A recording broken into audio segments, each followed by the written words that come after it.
Production engineering का ये सबसे अच्छा, सबसे ज़्यादा इंफॉर्मेशन वाला, मतलब कंप्लीट इंफॉर्मेशन वाला वीडियो होने वाला है। पूरे यूट्यूब पर जितने भी वीडियो हैं, पूरे इंटरनेट पर जितने भी आर्टिकल हैं, मतलब गूगल पर सर्च करो जो भी आएगा उससे बेहतर इंफॉर्मेशन वाला वीडियो ये होने वाला है। तो इस वीडियो को लास्ट तक देखना है। अगर आपको प्रोडक्शन इंजीनियरिंग के ए टू जेड इंफॉर्मेशन, मतलब जो वीडियोस बनाते हैं उनको वो सोच भी नहीं सकते जो इन्फॉर्मेशन मैं देने वाला हूँ, बिकॉज इसमें मेरा काफ़ी साल का एक्सपीरियंस है, कम से कम 12 साल तो लगा ही सकती हो। तो चलिए स्टार्ट करते हैं, क्या क्या हम बातें करने हैं इसके बारे में देख लेते हैं। फ्यूचर स्कोप इन इंडिया, क्या फ्यूचर स्कोप है प्रोडक्शन का उसके बारे में बात करेंगे।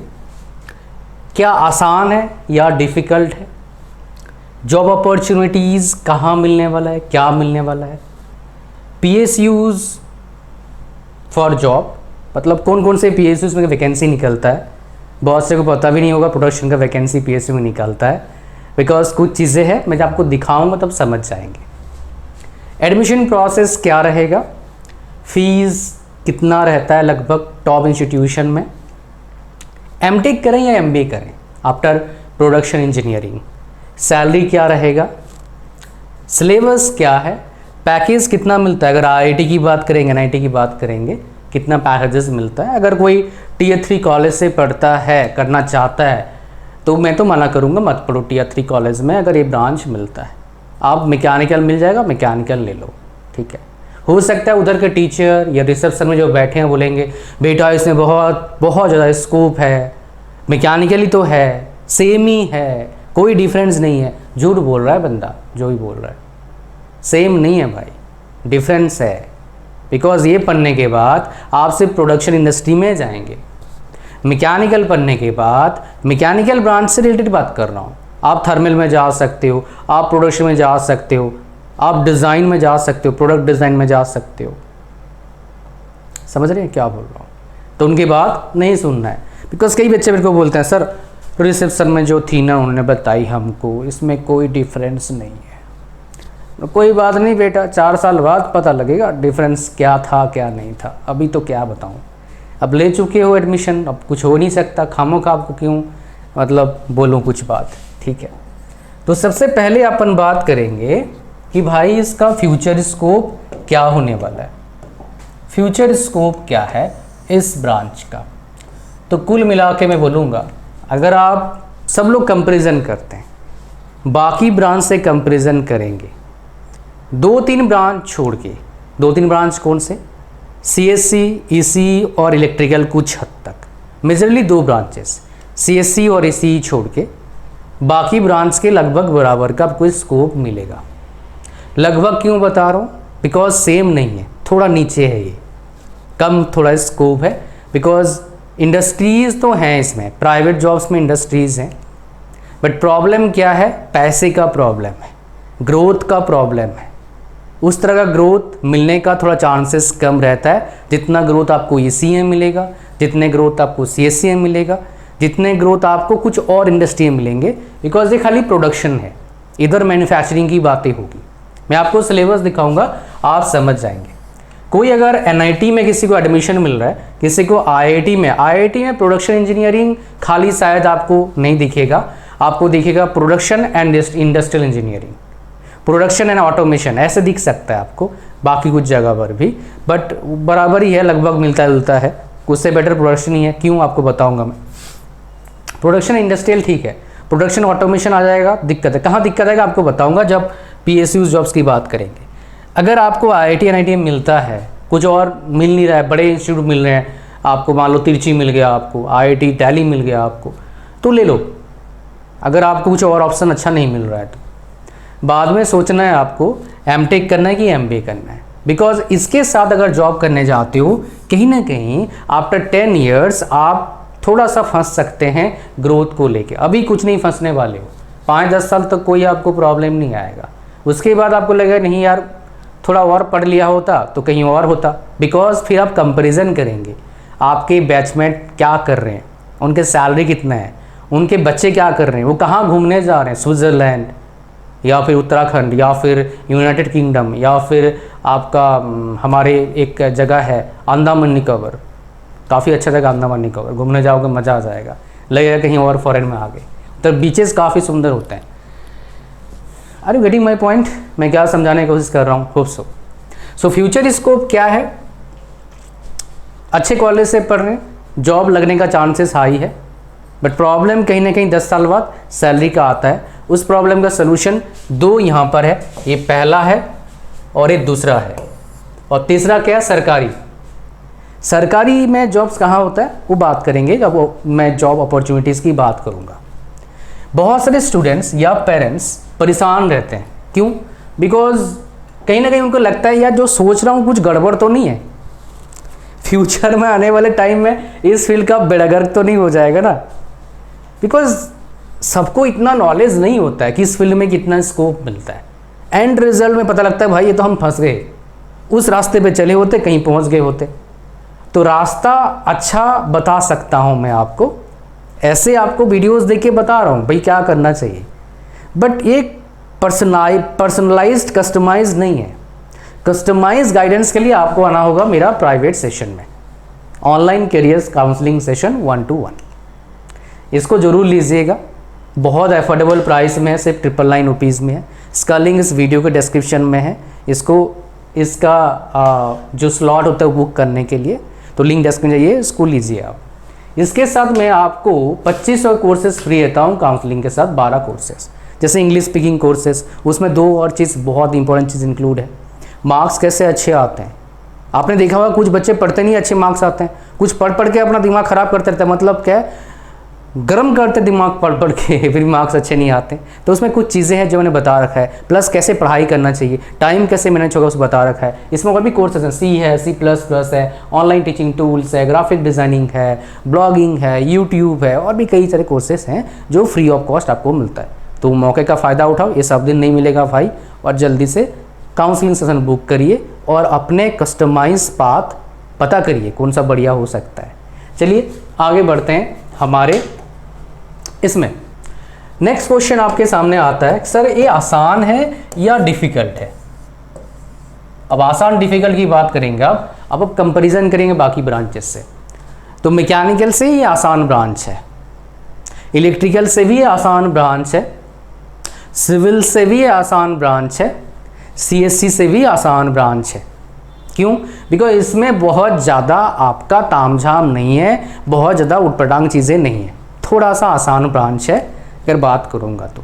बट कितना आसान है, बहुत ज़्यादा डिफरेंस भी नहीं होता यार, 10-15% का डिफरेंस होता है, ज़्यादा का विंडो नहीं होता है कि वो 10 है 5, ऐसा नहीं होता है। ठीक है, तो आप बोलेंगे मैं सर एवरेज हूँ, कर सकता हूँ, बिलो एवरेज बंदा भी कर लेगा। मैं पता नहीं कितने कैसे ऐसे बंदे को बीटेक पास करा के आया हूँ। तो आप अगर ये वीडियो अब तक देख रहे हो तो एक चीज़ तो आपके अंदर है, वो क्या है? पेशेंस। अगर आपके पास पेशेंस इतना है 5-10-15 मिनट यूट्यूब पर वीडियो देखने का, बिकॉज बहुत ऑप्शन है, तो भाई ये कर ही लोगे, मेरे को पता है इतना। जॉब अपॉर्चुनिटीज़ क्या है? देखो, अगर आप अच्छे कॉलेज से पढ़ते हैं तो मेजरली लोग इस ब्रांच को चूज़ करते हैं, या तो मिसगाइड होकर चूज़ करते हैं उटपटांग कॉलेज में, या फिर उनको मिलता नहीं है अच्छे ब्रांच तो NIT या IIT में चले जाते हैं। लाइक NIT तिरछी में कोई चला गया, IIT दिल्ली में चला गया। ठीक है, जैसे मैंने बोला, अगर कोई टॉप कॉलेज नहीं मिलता, नॉर्मल कॉलेज में कोई बोल रहा बहुत बढ़िया ब्रांच है, मत लेना। अगर पढ़ने का मन कर रहा है, इस ब्रांच में जॉब करने का मन है, प्रोडक्शन में इंटरेस्ट है, ऑटोमोबाइल कंपनी खोलना है आगे जाके, कोई पार्ट्स का फैक्ट्री खोलना है आगे जाके, तो भाई मैकेनिकल ब्रांच ले लो, मच बेटर है। ठीक है, अच्छा जॉब अपॉर्चुनिटीज़ की बात करेंगे तो NIT IITs में प्लेसमेंट इस ब्रांच में ठीक ठाक हो जाएगा। कितना मैं आपको दिखाऊंगा, प्रूफ दिखाऊंगा, वो आपको पता लगेगा इसमें। बट ऐसे देखेंगे 2 जगह पर मेनली जॉब्स है इसका। ऐसे एक तो हो गया आपका प्राइवेट कंपनीज़ में, प्रोडक्शन इंडस्ट्री में। तो प्रोडक्शन में कहाँ मेनली आपका जॉब लगता है? तो मेजरली आप होम एप्लायंसेस में जा सकते हैं, ऑटोमोबाइल कंपनीज़ में बहुत जॉब्स हैं इसका, तो उसमें जा सकते हैं। ठीक है, इसमें जो करता है काम और उसको इंटरेस्ट ही है प्रोडक्शन में, पैसे से बहुत ज़्यादा मतलब नहीं है, बट पैसे आप कमा लेंगे। मतलब टॉप लेवल पे पहुंच गए, HOD वगैरह बन गए आप किसी कंपनी के, 2-2.5 लाख 3 लाख रुपये कमा सकते हो। प्लांट हेड बनने के बाद 3 लाख 4 लाख तक जा सकता है पर मंथ आपका सैलरी। HOD बन गए 2-2.5 लाख बन जाएगा। फिर आप कंपेरिजन करेंगे IT वालों के साथ, फिर टक्कर में आओगे। वैसे अगर कोई IIT में पढ़ता है तो 1 लाख उसका पैकेज लग जाता है लगभग। 1 से 1.5 लाख का पैकेज लगता है स्टार्टिंग। प्रॉब्लम कहाँ आता है, 10 साल 15 साल बाद आपका अगर साथ उसके साथ अगर MBA है, बेटर परफॉर्म करते हो, उसके बाद डिस्कस करेंगे। तो प्रोडक्शन में मेनली आपका जॉब लगता है प्राइवेट में, उसमें टॉप कॉलेज वाले का जॉब 1 से 1.5 लाख का पैकेज लगता है। 80,000 90,000 से स्टार्ट होता है, 1 लाख 1.5 लाख 2 लाख तक पैकेज लगता है बहुत सारे बच्चों का। अच्छा, दूसरा क्या है आपका, गवर्नमेंट जॉब्स। गवर्नमेंट जॉब्स में देखो मैं समझाता हूँ, ये PSU जो लिखा है सरकारी नौकरी नहीं है, ये सरकारी जैसा है, पब्लिक सेक्टर अंडरटेकिंग। मतलब क्या है, एक कंपनी है, जैसे PSU मतलब कौन सा हो गया, BPCL हो गया, Bharat petroleum, HPCL Hindustan petroleum, ONGC, उसके बाद आपका BHEL, SAIL, GAIL, जो आपने देखा होगा खंबा रोड पर GAIL पाइपलाइन देखा होगा, ऐसे कंपनीज का वैसे उसमें मतलब ऐसे इनको PSUs बोलते हैं। कौन कौन से कंपनी में जॉब्स निकलता मैं दिखाऊंगा। सो गवर्नमेंट जॉब्स मेजरली लगभग नहीं है, SSC में इसके जॉब्स नहीं है, RRB में लगभग नहीं है इसके जॉब्स, थोड़ा बहुत सीट होंगे RRB JEE में मे बी, बट SSC में तो नहीं है, UPSC में नहीं है, वो मैकेनिकल से आपको फॉर्म भरना पड़ेगा। उसके बाद जो आपका स्टेट गवर्नमेंट जॉब्स निकलते हैं उसमें भी इसका वैकेंसी मैंने आज तक देखा नहीं। बट नॉर्मल गवर्नमेंट जॉब्स जो एनी ग्रेजुएट फॉर्म भर सकते हैं, लाइक SSC CGL भर सकते हो, UPSC CSC civil services examination वो भर सकते हैं आप, कोई स्टेट PSC भर सकते हो, यस RRB NTPC मतलब जिसमें एनी ग्रेजुएट है वो वाला फॉर्म आप भर सकते हैं, समझ रहे हो। अच्छा, ये तो हो गया गवर्नमेंट जॉब्स का।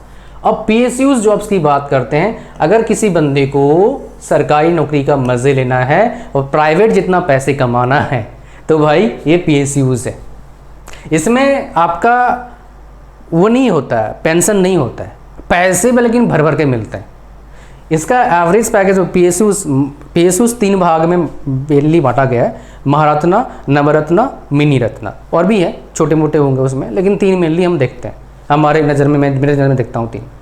महारत्ना में पैकेज भाई अप टू 24 लाख है स्टार्टिंग सैलरी, साथ में पूजा बोनस, कपड़े का, मोबाइल का, लैपटॉप का, जूते का, उसके बाद मोबाइल के जो रिचार्ज का उसका, इंटरनेट का, मेडिकल फैसिलिटी, बच्चे का फैसिलिटी, पापा का फैसिलिटी, मम्मी का फैसिलिटी, ये फैसिलिटीज़ कौन देगा भाई, तो मज़े मिलता है।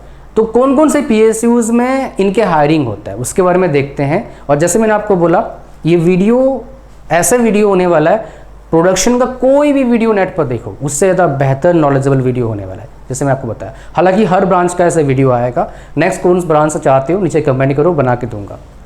तो पहले देखते हैं उसके कहानी, PSU से कहानी में दिखाता हूँ। तो नॉर्मली सारे PSUs में इसके वैकेंसी नहीं होते, किसी भी ब्रांच का नहीं होते, खाली इसका नहीं, बट बहुत से PSUs में इसका वैकेंसी आता है। मैं आपको 4 PSUs दिखाऊंगा, कुछ और में भी आता है, 8-10 PSUs में इसके वैकेंसी होंगे, बट 4 PSUs दिखाऊंगा, मज़ा आएगा आपको देख के। तो पहले हम देखते हैं सेल का। आपने सुना होगा इसके नाम, steel authority of India limited. मैं ईयर वाइज क्या करता हूँ, 2023 में इसका वैकेंसी शायद मेरे दिमाग आया था। मेरे पास लिस्ट है कौन कौन से PSUs कब आया हुआ है, पता नहीं कितने साल से इस तरह का लिस्ट बना रहा हूँ, 7-8 साल से। तो ये 22 में इनका वैकेंसी आया था, मेरे पास डेटा वाला अवेलेबल, मतलब मेरे पेन ड्राइव में था, इसलिए फटाक से उठा लिया मैंने। आप देखेंगे यहाँ पर मैकेनिकल इंजीनियरिंग का 65 पोस्ट है। आप बोलेंगे सर यहाँ मैकेनिकल है, मैकेनिकल के अलावा कोई एलिजिबल ही नहीं होगा। मैं आपको दिखाता हूँ, आप नीचे आएंगे, इसमें एलिजिबिलिटी क्राइटेरिया, डिसिप्लिन एडवर्टाइज क्या है आपका, discipline advertised mechanical engineering, but eligible कौन है आप यहाँ पर देखेंगे, mechanical and automation, production, industrial, ये एलिजिबल नहीं है, ये एलिजिबल देखो, प्रोडक्शन इंजीनियरिंग एलिजिबल है, ये आपका ब्रांच इसमें एलिजिबल है। और इसमें पैकेज लगभग कितना मिलेगा भाई, अगर CTC इसमें डाल दिया तो नहीं डाला होगा शायद, पता नहीं है, डाल दिया डालते हैं, बट मैं आपको बताता हूँ ये जो जितने भी मैं दिखा रहा हूँ, ये देखो यहाँ पर है इसका CTC, यहाँ पर लिखा है कहीं, हाँ CTC लिखा नहीं है, बट जो पे स्केल होने वाला है 60,000 से 1,80,000 पे स्केल होने वाला है। हाँ यहाँ पर लिखा है भाई, देख रहे हो कितना है भाई,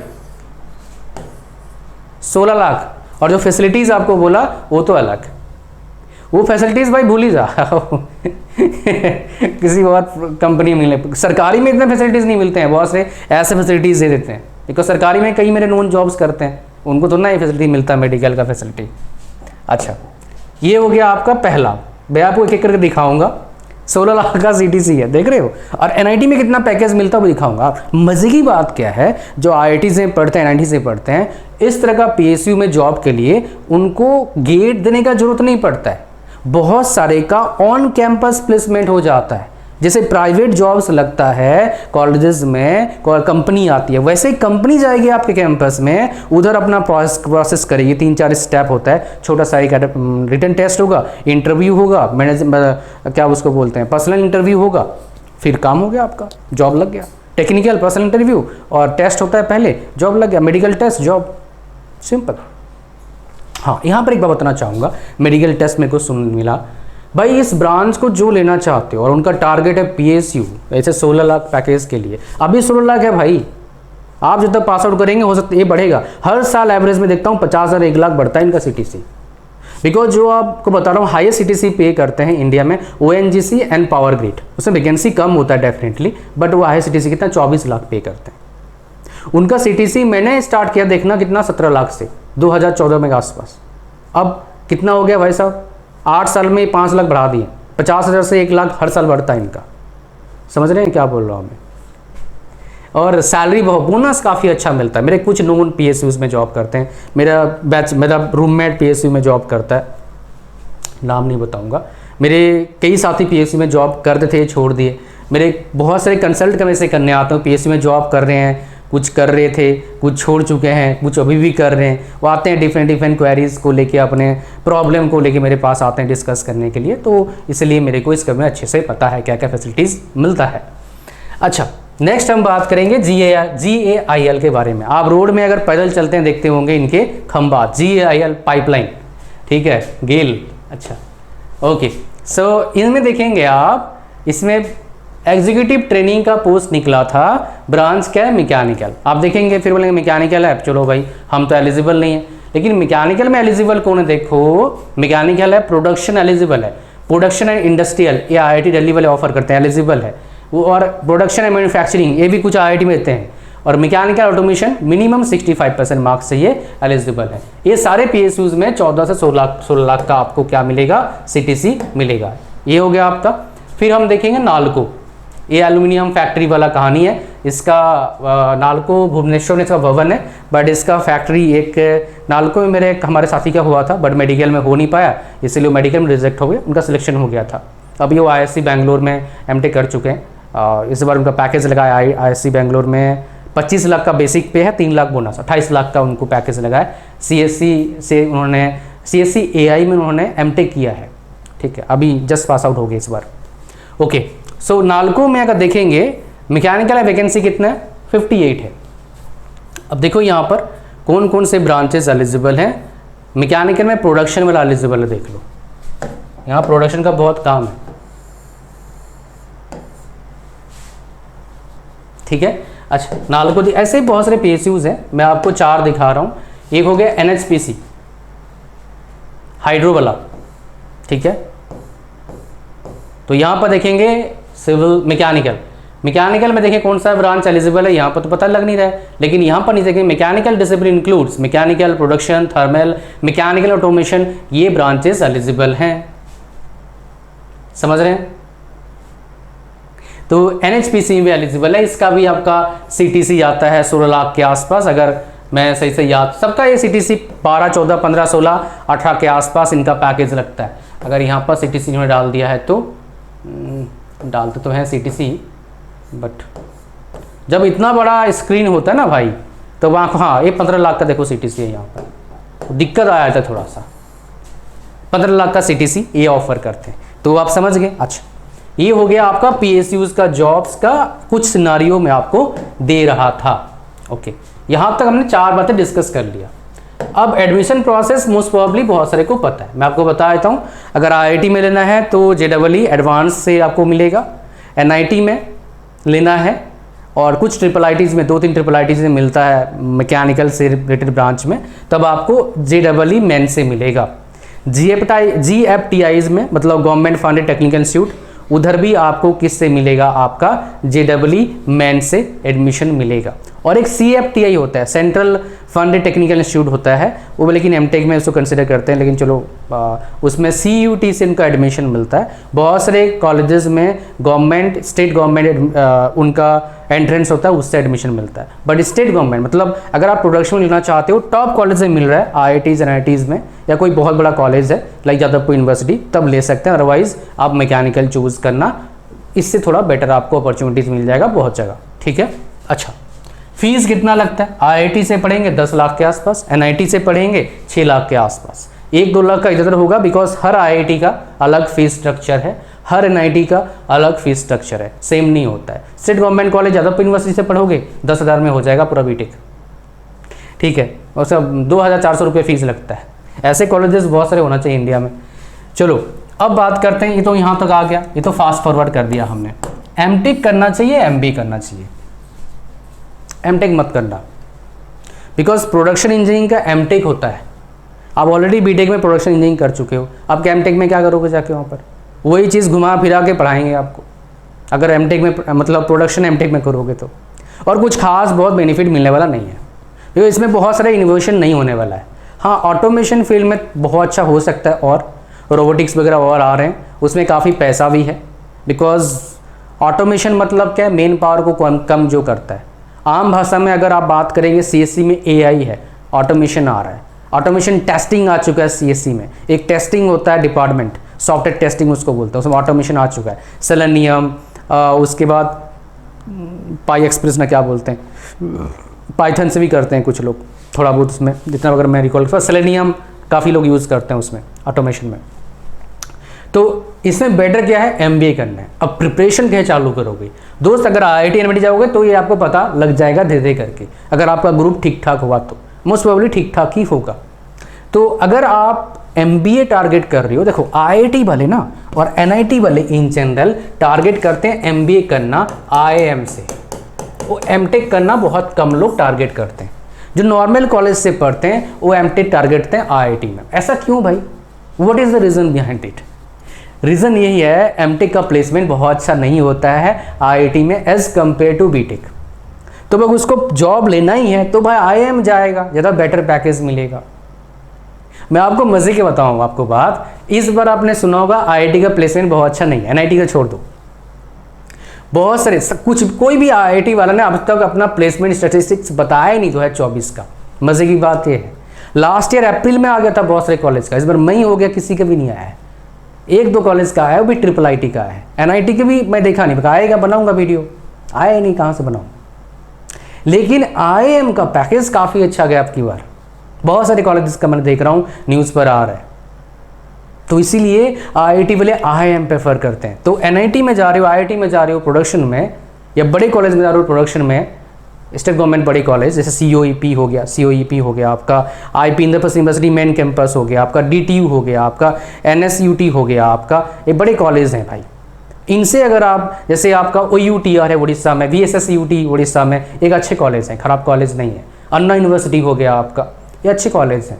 VTU के अंडर एक कॉलेज आता है, याद नहीं आ रहा है, वो भी काफ़ी अच्छा कॉलेज है। हर स्टेट में कोई अच्छे अच्छे कॉलेजेस, बहुत बढ़िया अच्छे अच्छे कॉलेज हैं। तो जो बता रहा था आपको मैं, तो आप टारगेट करिए IIM के लिए। IIM के लिए क्या करना पड़ेगा भैया? सेकेंड ईयर से स्टार्ट कर दो प्रिपरेशन CAT का, CAT का, दैट्स इट। सेकेंड से प्रिपरेशन चालू करेंगे, 2-2.5 लाख बच्चे पेपर देते हैं, कंपटीशन ठीक ठाक होता है, तो भाई आपका चांस है अच्छे कॉलेज में IIM से पढ़ने का। कितने परसेंटाइल चाहिए? 98 के आसपास है तो काम बन जाएगा। बिकॉज रिसेंटली मेरे किसी लिंक्डइन के मतलब इसने ग्रुप में शेयर किया था, लिंक्डइन में देखा था मैंने, 98 पॉइंट समथिंग परसेंटाइल था उसका, किसी IIM से कॉल लेटर आया, उसने शेयर किया था, देखा मैंने, कल देख रहा था मैं।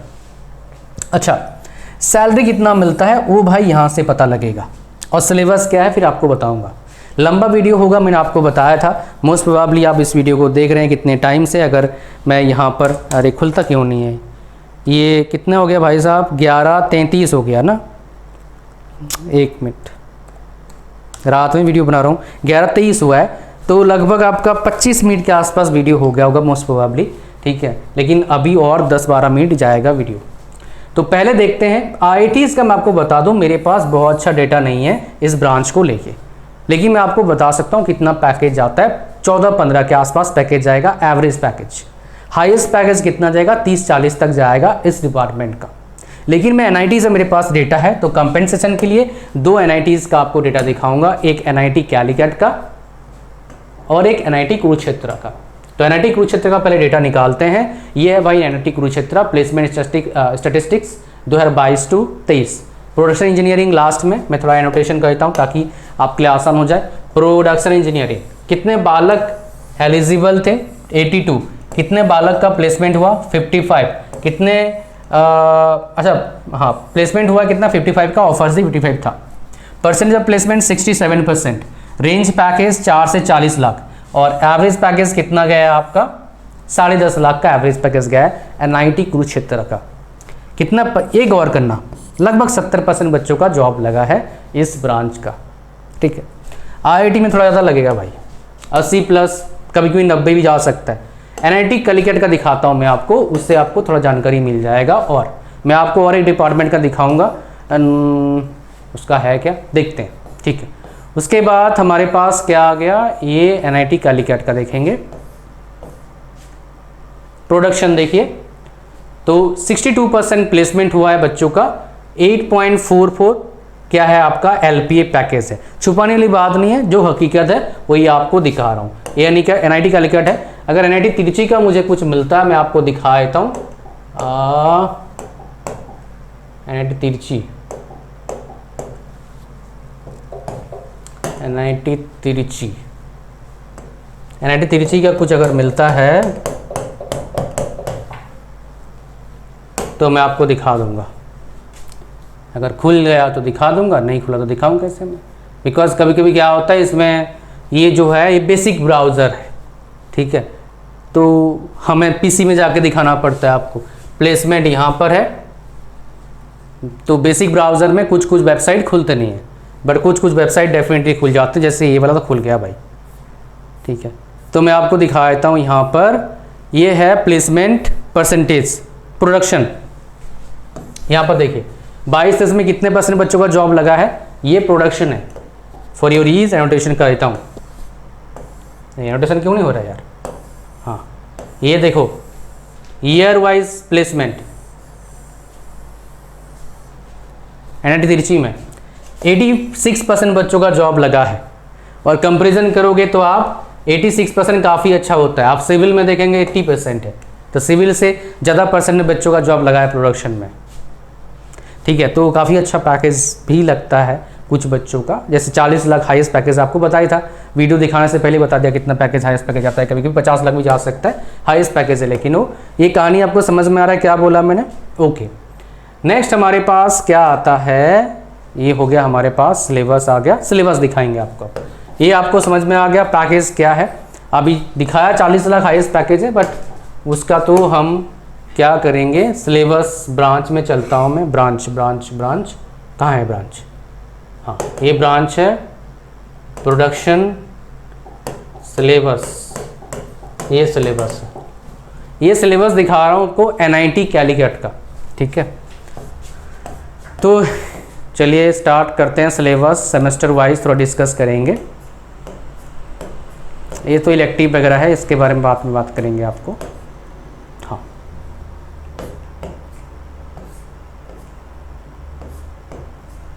सोचो कंपनी मतलब कॉलेज वाले कितने काम करते हैं, सब डेटा बनाते हैं। एक कॉलेज वाले ने बना के दिया भाई, मैंने नहीं बनाया, पहले बता देता हूँ। एक कॉलेज वालों का है, ये नया डेटा है, कोई पुराना 2012 का बता नहीं रहा हूँ आपको। सो इस सेमेस्टर 1 का है। आप देखेंगे मैथमेटिक्स 1 सबको पढ़ना पड़ता है लगभग। Mechanics and waves, electrical engineering basic fundamental, professional communication अंग्रेजी वाला होगा। इंजीनियरिंग मैकेनिक्स प्रॉब्लम में फंसा सकता है भाई, पहले से ही पढ़ लेना है। प्रोग्रामिंग वाला निकल जाता है बंदों का, लैब निकल जाता है। ये आपका पहला सेमेस्टर है। दूसरा सेमेस्टर है मैथमेटिक्स 2, इंजीनियरिंग ग्राफिक्स पढ़ेंगे। बहुत के लिए आसान, बहुत के लिए डिफिकल्ट। इसका एक भी आप बोल सकते हो क्लास मत छोड़ना, लंबा क्लास होता है। मेटेरियल साइंस आसान होता है, सॉलिड मैकेनिक्स थोड़ा डिफिकल्ट हो सकता है। फ्लूइड मैकेनिक्स मशीन इजीली निकल जाएगा। Thermodynamics and heat transfer, mechanical workshop. Third semester में mathematics 3, professional ethics, fundamentals of management, manufacturing technology. Elective कौन कौन से भी दिखा दूंगा, वहाँ से सिलेक्ट किया जाएगा।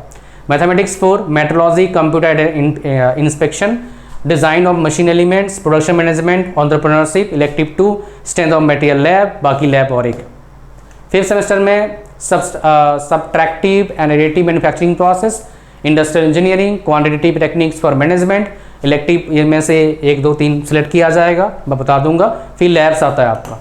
6th सेमेस्टर में CIM काफ़ी इंपॉर्टेंट है, बेसिकली मैन्युफैक्चरिंग में, ऑटोमेशन में काफ़ी इंपॉर्टेंट है। अगर आपको पैसे बहुत कमाना है तो इसमें घुस जाना भैया, ठीक है।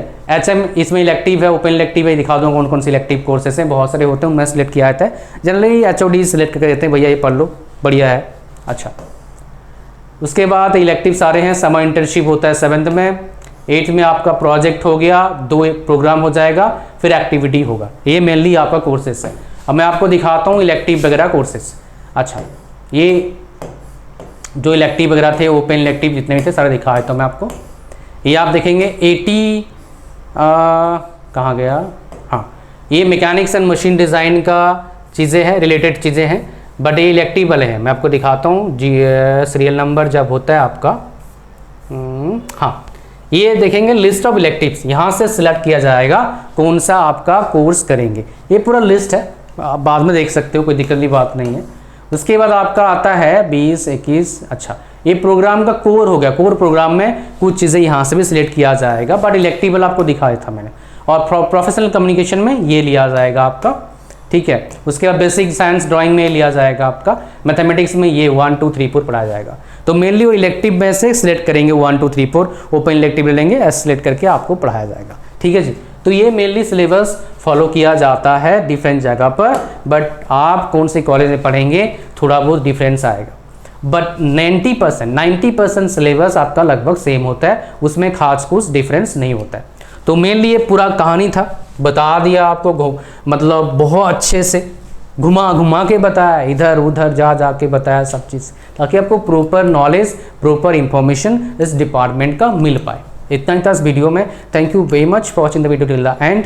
आपके अंदर एक चीज़ है पेशेंस, उसको सही जगह लगाइए, मज़ा आ जाएगा। सही जगह कहाँ लगाना है जानने के लिए हमारे यानी मेरे जो काउंसलिंग सेशन है उसमें जरूर आइए, उसका लिंक इस वीडियो के डिस्क्रिप्शन में है, और साथ में 25 का कोर्स भी आपको फ्री मिलता है। तो ये विन टू विन सिचुएशन है, इसका जरूर फायदा उठाइए, लिंक डिस्क्रिप्शन में। Thank you very much. Like share comment subscribe, हमारे टेलीग्राम चैनल उसको जरूर ज्वाइन करिएगा, वो फ्री है, डिस्क्रिप्शन लिंक है उसका, और फर्स्ट कमेंट में लिंक है, उसमें आपको गवर्नमेंट जॉब्स अपडेट्स और ऐसे ही इंफॉर्मेटिव वीडियोस आपको मिलता है। Thank you very much, God bless you all, bye bye.